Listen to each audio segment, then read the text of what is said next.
The O'Reilly Factor is on tonight.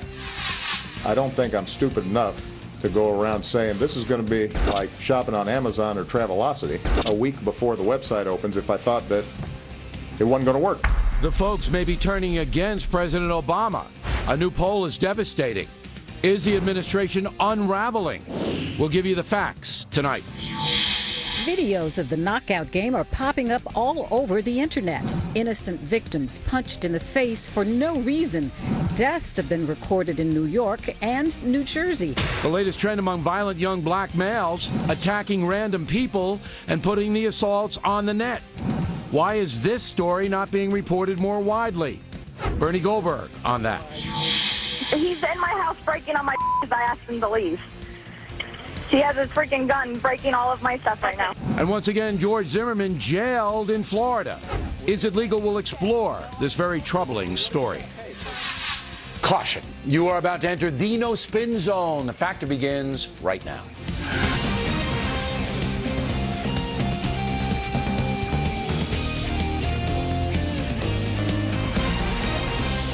Hi, I'm Bill O'Reilly. Thanks for watching us tonight. The folks may be turning against President Obama. That is the subject of this evening's Talking Points memo. The polling is grim as the president continues to get hammered over Obamacare and a perceived lack of leadership.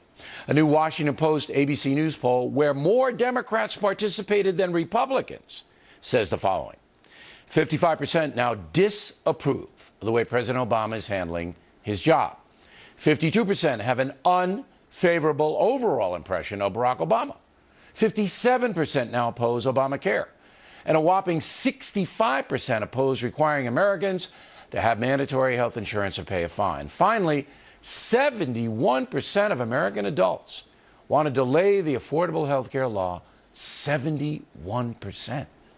Now, that's just devastating and damaging to President Obama's effectiveness going forward. Talking Points does not say that with any joy. It's sad to see the nation in this kind of a situation. New Gallup poll spotlights the main problem. It says 56% of American adults believe the government is not responsible for providing health insurance to we the people. Just 42% say it is. Now, no question there's blood in the political water. And when that happens, when a president shows weakness, his administration comes under siege. All kinds of things emerge. For example, the New York Post is reporting that the Census Bureau may have fabricated unemployment numbers 1 month before the presidential election last year.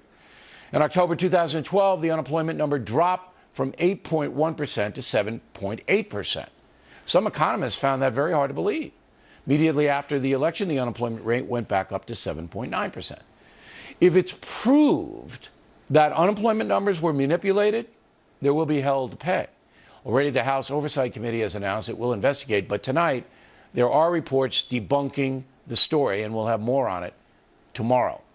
So you can see there's more chaos on the horizon, and every American will feel it. We are a country that depends on a robust economy. We don't have one. President Obama vowed to make national health insurance mandates work. So far, the new law is a disaster. Again, when a president becomes weakened, people take advantage, both within the country and abroad. And that's a memo. Now for the top story tonight. One of the little-known parts of Obamacare is an option for the feds to reimburse private health insurance companies if they are not making enough money under the Affordable Health Care law. In effect, the feds would subsidize private insurance companies if they don't make profit from Obamacare. That part of the law has angered some people. Joining us now from Washington, Florida, Senator Marco Rubio has introduced a bill that would prevent any such reimbursement. So, Senator, I don't think Harry Reid is going to allow that bill to come up for a vote. What say you?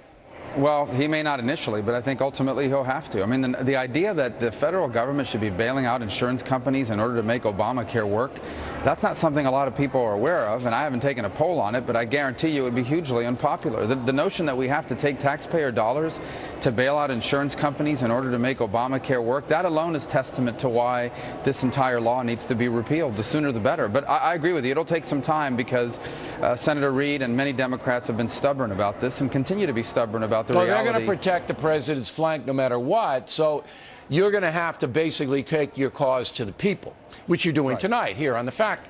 to put pressure on Reid to put it up. But what is the threshold there? You say, well, if they're not making enough money, it's not spelled out. Is it in the Affordable Health Care law? No, it isn't. It says that any shortfalls that may happen as a result of the law, that they're going to come in and make up for it. And according to the rule, the way they've written it, it could be any amount. I mean, they really could just go, pour hundreds of millions of dollars of taxpayer money into these private plans. But you talk about taking it directly to the people. I already see it. The body language on Capitol Hill among many Democrats is very different than it was a month and a half ago. Very different than it was just a couple of weeks ago. No doubt they're scared, particularly the ones who have to run for office next year. That's right. That's right. But this threshold thing, this insurance thing is interesting because I didn't know this. When did you find out about it? Did you know it before the vote on Obamacare? When did you find out?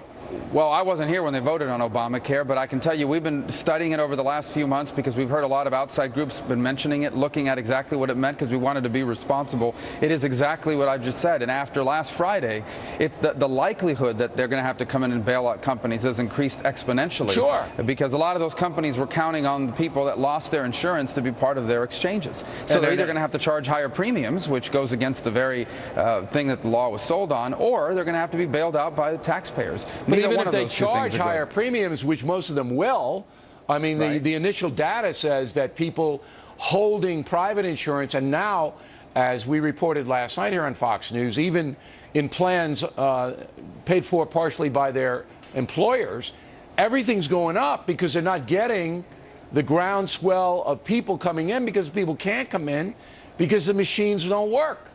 So if you charge a higher premium, less people will be on these plans, meaning you're going to have to charge an even higher premium. You get into what they call that death spiral of these plans. That's where this thing is headed. Where it's headed. There's no doubt about it. Right. It's headed toward. There's no doubt about that. And I said this very early on, that the administration will do anything it can to keep this thing floating. And now we see that federal dollars could be given to, private insurance companies if they don't make enough jack. Yeah, it's a bailout, just like the auto bailout and everything else. Right. It's a bailout. Because the administration doesn't care how much deficit it runs up. They don't care. I mean, obviously they don't care. That's what they've been doing for 5 years, is running up huge debt. So a little bit more debt to carry Obamacare on the rolls, they're going to do it. But, Bill, here's what makes it worse. This bailout would be every year because these plans don't just need a one-year bailout. They're going to need an ongoing bailout. So this is not unlike the other bailouts. I thought it was a a three-year threshold.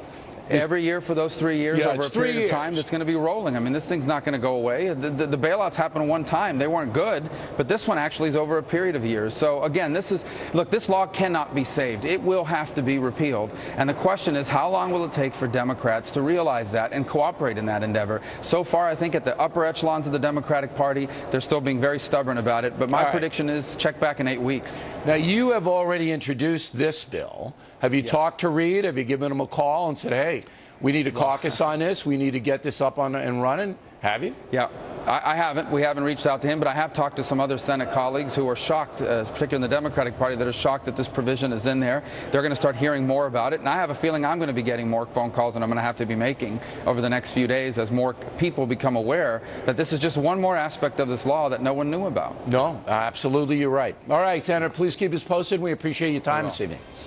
Next on the rundown, another example of senseless, brutal crimes committed by young African Americans. Bernie Goldberg will analyze. And later, is it legal on George Zimmerman being jailed again? Those reports after these messages. Talking Points is brought to you by ServPro, helping make fire and water damage like it never even happened. I don't know how it happened, but it's okay. We're ready. When the things that matter most are on the line, make sure we are too. The Fire and Water Cleanup Team at 1-800-SERVPRO. Like it never even happened. Atlantis.